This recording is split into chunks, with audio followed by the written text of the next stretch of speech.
Hey, welcome back to my kitchen. Today I'm going to be making cauliflower crust for pizza. So for those of you who are on no carb or trying to eat healthy, this is the recipe for you. So what I have right here, this is a whole head of cauliflower grated up. You can put it in the food processor if that's easier, but my food processor wasn't big enough. So I had to grate it up, but it came out perfect. Now what I'm going to do with it is I'm going to take this and put it in the microwave and let it cook for about 5 minutes. Okay, so the cauliflower is done. As you can tell, it is nice and steamy. You're going to need oven mitts to take the bowl out. I don't know about your microwave, but mine is really hot. Now what we're going to do is we're going to try to extract as much of the water out as possible. And the way that we do that is you're going to take it and put it into a clean dish towel and kind of bring it out. So we're just going to dump it out. Oh, look at all that steam. Alright, and we're just going to wrap it into a ball. See that the liquid's already coming out, and then you're just going to twist it and strain it over the sink.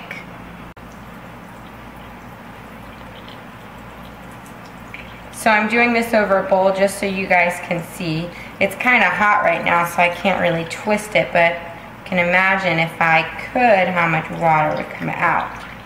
So you're just gonna twist it and get as much of the water out as possible. Okay, so I finished getting the water out of the cauliflower. I'm just gonna let you know this is the first time I've done this recipe, so I would recommend you wait for it to cool because it was very hot and very hard to do. But I put it into a measuring cup because I was curious about how much water actually came out, and this is about 1.25 cups. And that's not even including the liquid that was soaked up by the towel. So this is what I'm left with.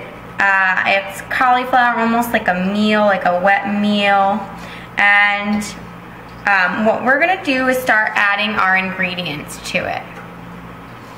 Okay, so what you're gonna need is 6 ounces of Parmesan cheese, some salt, garlic powder, basil, oregano, and if you like a little bit of spice, some crushed red pepper.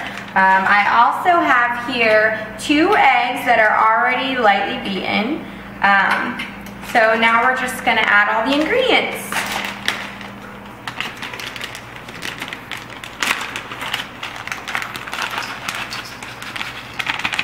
There's cheese. Sprinkle of garlic powder 2 times around, some oregano, some basil, a few crushed red pepper flakes, and some salt. I'm using sea salt. You could use whatever you like. Alright, and our eggs.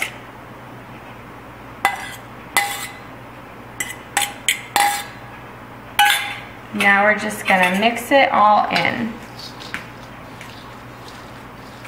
until we get kind of like a dough that forms. Get all that cauliflower broken up and that egg mixed in.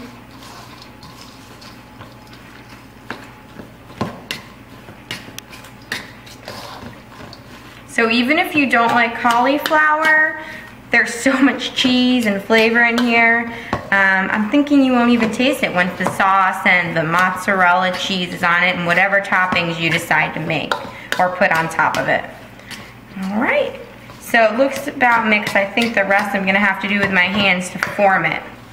So I'm just going to scrape the sides and start forming it into a ball. Here's my ball. I'm gonna make 2 small pizzas. If you wanna make 1 big one, feel free to use this big ball, but I'm gonna make 2 small ones because I like different stuff on my pizza than the man of the house does. So And just form those in a ball, and then I'm gonna get my pizza pans and put them on. Okay, so I have my 2 dough balls here. I have 2 different pizza pans. I have the pizza stone and then a regular pizza pan, so we'll see which one it comes out better on. But now what you're gonna do is you're just going to push down on it and form it into a round pizza, kind of pizza crust. Now I may get out my my rolling pin depending on how this goes, but it seems to be spreading out really well. So this actually doesn't feel that doughy. It's kind of wet. I got out as much of the water as I could. If you like a thicker crust, you don't have to push it down as much. If you like a thinner one, feel free to keep on making it smaller and pushing it out. I'm just gonna try and make mine kind of rounder. Even it out.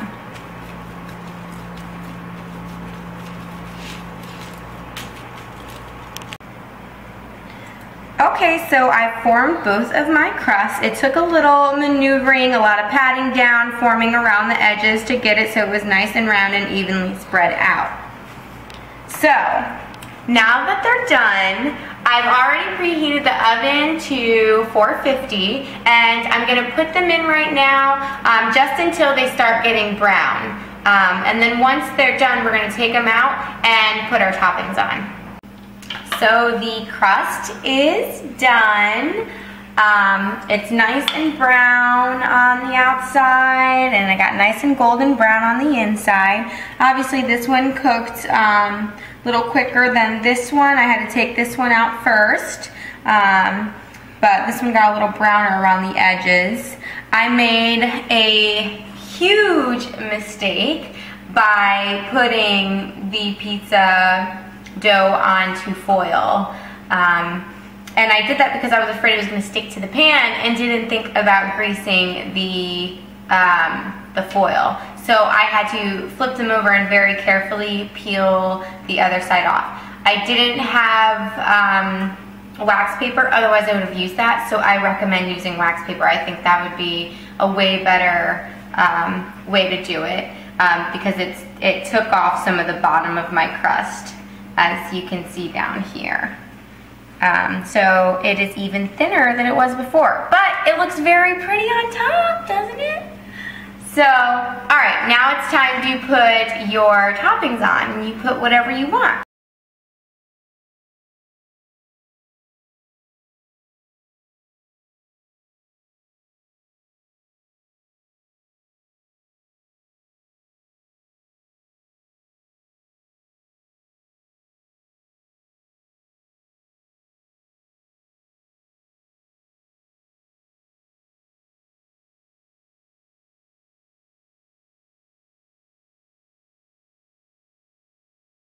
Okay, so the pizzas are done and they look so good. This one is a little overdone. I think it really was the pan, and I had to keep it in a little longer because I had more toppings on it. So if you do have a pizza stone, I would recommend the cheese one. I've already cut them up, so I'm gonna plate them so you guys can see how wonderfully delicious they are. And I've got some dipping sauce here, extra. And I think this one looks good. Cheesy.